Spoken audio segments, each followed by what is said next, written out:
अल्लाह तबारक व ताला फरमाए थो त जेके हुरमत वारा महीना आहिनि इन्हनि में पंहिंजी जाननि ते ज़ुल्म न कयो। उहो ज़ुल्म छा आहे त इंसानु गुनाहनि खां परहेज़ करे। पोइ क़ुर्बानी आहे त अल्लाह ताला जी राह में क़ुर्बानी कई वञे। अल्लाह तबारक व ताला जी इन 10 ॾींहंनि में तकबीर, तस्बीह ऐं तहमीद बयानु कई वञे। त असांखे इन 10 ॾींहंनि में अमल कहिड़ा करणु खपनि। सभिनी काग में इंसान खे खपे त इन्हनि जी ताज़ीम जो ईमान आणे त इहे वॾी अज़मत वारा ॾींहं आहिनि। अल्लाह तबारक व ताला फरमाए थो त जेके हुरमत वारा महीना आहिनि इन्हनि में पंहिंजी जाननि ते ज़ुल्म न कयो। उहो ज़ुल्म छा आहे त इंसानु गुनाहनि खां परहेज़ करे। सॼे साल बि करणु खपे परहेज़, पर इन्हनि 10 ॾींहंनि में वधीक परहेज़ करणु खपे त किथे अल्लाह ताला जे इन महीने जी हुरमत पामाल न थिए। नंबर ॿियो, इस्तिग़फ़ार घणो करे। पोइ अल्लाह ताला जे इन ॾींहंनि में रोज़ा रखे। छो त सैयदना अब्दुल्ला बिन अब्बास फरमाइनि था त ॾींहं जी इबादत में अफ़ज़ल तरीन इबादत कहिड़ी आहे? रोज़े जी इबादत आहे। ऐं मां चाहियां थो त इन 10 ॾींहंनि में कसरत सां मां रोज़ो रखां। त ॾींहंनि जी अगरि इबादत ॾिठी वञे त रोज़ो अफ़ज़ल तरीन इबादत आहे, जंहिंजे बारे में अल्लाह पाक पाण फरमाए थो त रोज़ो मुंहिंजे लाइ आहे, इन जी जज़ा मां पाण ॾींदुसि इन जी अज़मत जे करे। त रोज़ो अफ़ज़ल तरीन इबादत आहे। पोइ क़ुर्बानी आहे त अल्लाह ताला जी राह में क़ुर्बानी कई वञे। बहीमतुल अनाम जेके असांजा घरेलू जानवर आहिनि, बकरी आहे, ऊठ आहे ऐं गऊं आहे, इन्हनि खे अल्लाह ताला जी राह में क़ुर्बान कयो वञे।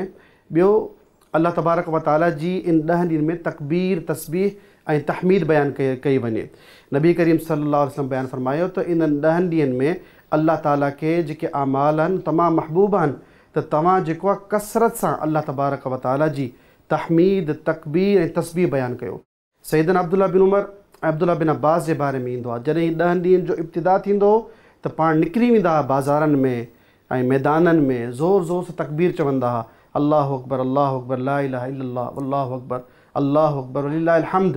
पोइ माण्हुनि खे यादि ईंदो हो, ख़बर पइजी वेंदी त इहे 10 ॾींहं अहिड़ा आहिनि जंहिंमें वाक़ई तकबीर, तहमीद, तस्बीह बयानु कई वञे। असां वटि अॼु हाल छा आहे त सिर्फ़ु ईद वारे ॾींहुं शुरू कई वेंदी आहे। हालांकि सुन्नत इहा आहे, साहबा किराम जो अमल इहो आहे त सॼे 10 ॾींहं, जंहिं ॾींहुं ज़िलहिज जो चंड बीहे उन ॾींहुं खां फजर खां इंसानु जेको आहे तकबीर, तहमीद ज़ोर सां बयानु करे। मर्दनि जे लाइ लाज़िम आहे तो ज़ोर ज़ोर सां बयानु कनि ताकी ॿियनि माण्हुनि खे बि ख़बर पए त इहा सुन्नत आहे प्यारे पैगम्बर मुहम्मद रसूलुल्लाह सल्लल्लाहु अलैहि वसल्लम जी। अॼु असांखे इन सुन्नत ते अमल करणु वधीक ज़रूरी आहे, छो त अल्लाह जे रसूल फरमाया जॾहिं का सुन्नत ख़तमु थी वञे, माण्हू विसारे छॾनि, उन्हनि खे जेको ज़िंदा कंदो उन्हनि जे लाइ वॾो अजर आहे अल्लाह ताला जी बारगाह में। त इहे तकबीर, तहमीद, तस्बीह बयानु कई वञे। हज जी इबादत, सआदत इन 10 ॾींहंनि में आहे। सॼे साल में कंहिं ॾींहुं हज कोन थो अचे। आरफ़ा जो ॾींहुं इन 10 ॾींहंनि में आहे।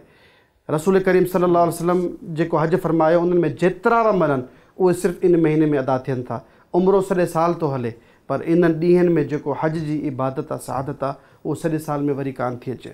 लिहाज़ा असांखे इन्हनि ॾींहंनि जी फज़ीलत जो इदराक हुजणु खपे। असांखे हिन हिकु हिकु लम्हे खे अल्लाह ताला जी बारगाह में, इबादत में, तकबीर, तहमीद, तस्बीह, नमाज़नि जी पाबंदी आहे, रोज़ुनि जो इहतमाम आहे, क़ुरान जी करीम जी तिलावत आहे, ये सभु अमल करणु खपनि ताकी अल्लाह ताला जी जेका फज़ीलत, जेका ताज़ीम रब्बुल आलमीन असांजे लाइ ख़ल्क़ी आहे, ताकी असांजी बख़्शिश थी सघे, असांजा गुनाह माफ़ थी सघनि।